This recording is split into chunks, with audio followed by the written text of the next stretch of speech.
Hello friends, lifestyle of তনুশ্রীর new ব্লগে তোমাদের সবাইকে স্বাগত। আজকে আমি বানাবো শীতের সবজি দিয়ে উপকারী এবং পুষ্টিকর একটি খাবার। হ্যাঁ, আজকে আমি বানাবো ডালিয়া। এই ডালিয়া তৈরি করতে আমার যা যা লাগবে একটু বলে দিই তোমাদের। আমার লাগবে ডালিয়া। আমি ডালিয়াটাকে আগে থেকে ধুয়ে রেখে দিয়েছি। মুগ ডাল লাগবে ভাজা। আর এখানে দেখো সমস্ত সবজিগুলোকে আমি একটু গরম জলে ভিজিয়ে রেখেছি কিছুক্ষণের জন্য।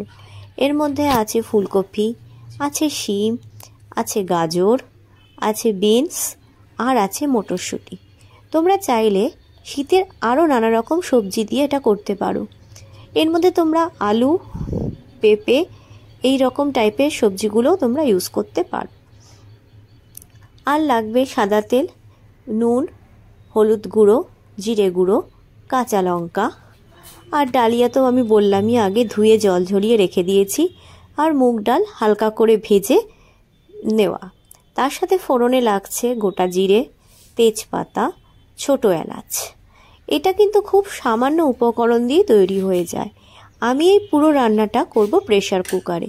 এতে সময়ও বাঁচবে আর আমি এইটা রান্নাটা করতে করতে অন্য কাজও করে নিতে পারবো। আচ্ছা, প্রথমে আমি প্রেসার কুকার গ্যাসে বসিয়ে দিয়েছি। দেখো প্রেসার কুকার থেকে ধোঁয়া উঠতে শুরু করেছে। এবার আমি এখানে দিয়ে দেব পরিমাণ মতো সাদা তেল। তোমরা চাইলে এই পুরো রান্নাটা কিন্তু ঘি দিয়েও করতে পারো। আমি ঘিটা অ্যাভয়েড করব, তাই জন্য আমি এখানে সাদা তেল দিচ্ছি। হ্যাঁ, পরে আমি অল্প সামান্য পরিমাণ ঘি আমি দেব। দেখো তেলটা গরম হয়ে গেছে। তেল গরম হয়ে উঠলে আমি তার মধ্যে একে একে দিয়ে দেব তেজপাতা, গোটা জিরে এবং ছোট এলাচ। আমি এখানে পুরো রান্নাটা ঘিতে করলে কিন্তু একটা সুন্দর গন্ধ বেরোবে। যাই হোক, আজকাল সবাই স্বাস্থ্য সচেতন, তাই জন্য আমি পুরো রান্নাটা ঘিতে করছিলাম। তোমাদের সাথে কথা বলতে বলতে আমার কিন্তু ফোড়নগুলো অলমোস্ট দেওয়া হয়ে গেছে।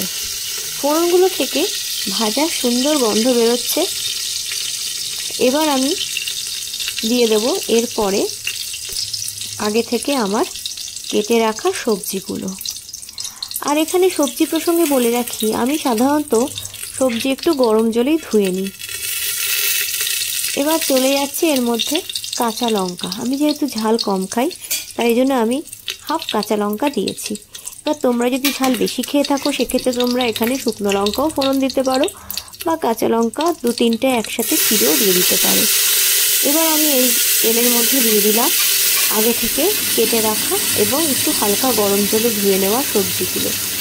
সবজিগুলো শীতকালীন সবজি, ফ্রেশ হয়, তাই সবজি দিয়ে খিচুড়ি খেতে কিন্তু খুব ভালো। আর যারা তোমরা ওয়েট লস করবে বলে ভাবছো, তারা কিন্তু এই রেসিপিটা ডিনারে বা লাঞ্চে রাখতেই পারো। ডালিয়া যেহেতু গম থেকে তৈরি হয়, এর মধ্যে প্রচুর পরিমাণে কিন্তু ফাইবার থাকে, যা আমাদের ওয়েট লস করার জন্য কিন্তু ভীষণ ভীষণ উপকারী।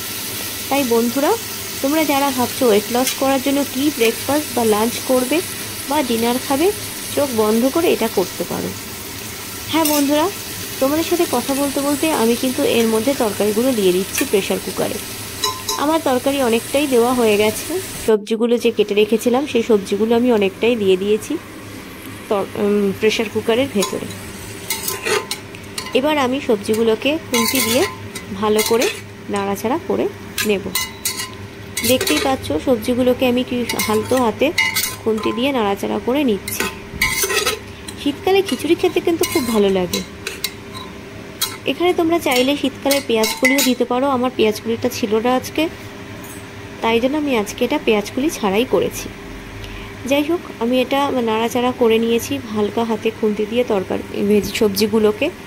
এবার এর মধ্যে আমি দিয়ে দেব পরিমাণ মতো নুন। নুনটা আন্দাজ মতো দিতে হবে। পরিমাণ মতো নুন দিয়ে সবজিগুলোকে আমি একটু হালকা নেড়ে তারপরে দিয়ে দিলাম তার মধ্যে হলুদ গুঁড়ো। হলুদ গুঁড়ো কিন্তু সবজিতে দিতে হয়। হলুদ গুঁড়ো হচ্ছে জীবাণুনাশক, এবং এই জন্যই আমরা সমস্ত সবজির মধ্যে কিন্তু একটু হলুদ গুঁড়ো দিই। যাই হোক, কথা বলতে বলতে হলুদ গুঁড়ো দেওয়া হয়ে গেছে। এবার নুন আর হলুদ গুঁড়ো দেওয়ার মধ্যে সেগুলোকে আমি খুন্তির সাহায্যে সবজিগুলো সমস্ত সবজির গায়ে মাখিয়ে নিচ্ছি। হ্যাঁ বন্ধুরা, আমার এই রেসিপি যদি তোমাদের ভালো লেগে থাকে তাহলে প্লিজ আমার চ্যানেলটাকে একটা সাবস্ক্রাইব করে দিও, লাইক করো আর কমেন্ট করে বলো তোমরা কে কে ডালিয়া খাও, বা তোমাদের এই রেসিপিটা দেখে কেমন লাগলো সেটা জানাতে কিন্তু ভুলো না প্লিজ। আর তোমরা কোথা থেকে দেখছো আমার এই রেসিপি সেটাও বলো। যাই হোক, এবার চলে আসছে আবার রান্নায়। এবার আমি সবজিগুলোর মধ্যে দিয়ে দিলাম আগে থেকে ভেজে রাখা মুগ ডাল। দেখো আমি কিছুটা মুগ ডাল ইতিমধ্যে দিয়ে দিয়েছি, বাকি মুগ ডালগুলো আমি আস্তে করে হাতার সাহায্যে দিয়ে দিচ্ছি। এবার আমি দিয়ে দেবো এর মধ্যে আগে থেকে ভিজিয়ে রাখা এবং জল ছড়িয়ে রাখা ডালিয়া। এবার ডালিয়াগুলো দিয়ে দেওয়ার পরে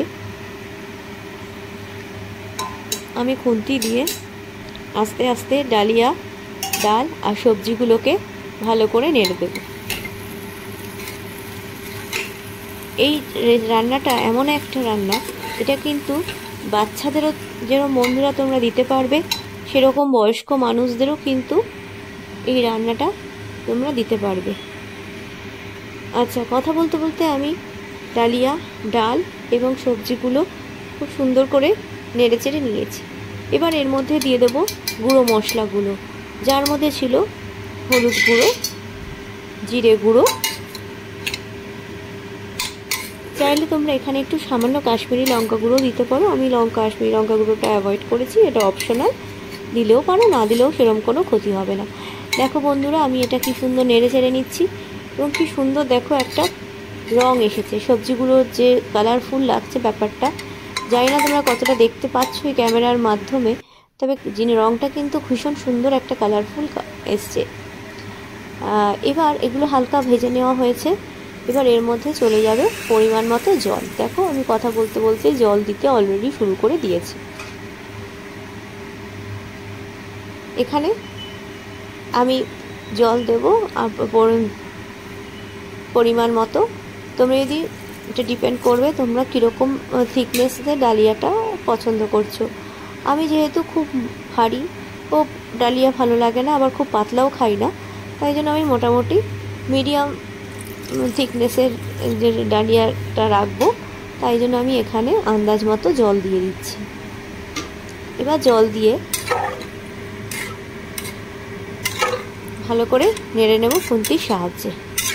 দেখতেই পাচ্ছ বন্ধুরা, আমি জল দিয়ে কিন্তু সবজি আর ডালিয়াগুলোকে খুব ভালো করে নেড়ে নিচ্ছি। আমার ক্যামেরাটা যেহেতু আমার হাতে ধরা আছে, তাই জন্য তোমাদের হয়তো একটু দেখতে অসুবিধা হচ্ছে, তাও আমি যতটা সম্ভব তোমাদের দেখানোর চেষ্টা করছি। দেখো আমি এখানে জল দিয়ে দিয়েছি, আর একটু আমার মনে হলো জল দিতে হবে, জলের পরিমাণটা সেদ্ধ হওয়ার পর কমে যাবে অনেকটাই, তাই জন্য আমি ওখানে আরেকটু জল দিয়ে দিলাম। এবার দেখো এই ডালিয়াটা প্রেসারের মধ্যে একটু ফুটছে। এবার এই সময় আমি দিয়ে দেবো নুন। আমি আগেও একটু নুন দিয়েছিলাম সবজি ভাজার সময়, তোমরা দেখেছো, আর এখন বাকি নুনটা দিয়ে দেবো। নুনটা কিন্তু তোমাদের নিজেরা আন্দাজ মতোই দিতে হবে, কে কতটা খাও তার উপর ডিপেন্ড করবে তোমরা এই রান্নাটাতে, পুরো রান্নাটাতে কতটা পরিমাণ নুন দেবে। দেখো ভালো করে নাড়িয়ে নিচ্ছি ডালিয়ার সাথে বাকি সব সবজিগুলোকে। এবার এর মধ্যে আমি দিয়ে দেবো, বলেছিলাম আমি ঘি দেব। দেখো আমি কিন্তু খুব সামান্য পরিমাণ ঘি অ্যাড করে দিয়েছি। তোমরা যদি চাও তাহলে কিন্তু তোমরা এই পুরো রান্নাটাই তৈরি করতে পারো ঘি দিয়ে, যেটা স্বাদও কিন্তু অসম্ভব ভালো হয় এবং খুব সুন্দর হয়। আমি যেহেতু ঘিটা বেশি দেব না, তাই জন্য আমি সাদা তেল আর ঘি মিশিয়ে এই রান্নাটা করেছি। এবার আমি প্রেসারের কুকারের ঢাকা আটকে দিয়েছি। এবার আমাকে শুধু অপেক্ষা করতে হবে সিটি পড়ার জন্য। দেখো তৈরি হয়ে গেছে আমার সেই সুস্বাদু ডালিয়া। আমি আজকে এই ডালিয়াটা সার্ভ করেছি বেগুন ভাজা, আর এটা কি ফুলের ভাজা বলো তো বন্ধুরা, দেখো তো চিনতে পারছো কি না, এটা হচ্ছে বকফুল ভাজা। এই দুটো ভাজা দিয়ে আমি সকালে ব্রেকফাস্ট করব আমার, বা লাঞ্চও করতে পারো বা ডিনারও করতে পারো, সেটা তোমাদের উপরে ডিপেন্ড করবে। হ্যাঁ, খুব ভালো থেকো বন্ধুরা, এনজয় ইওর লাইফ।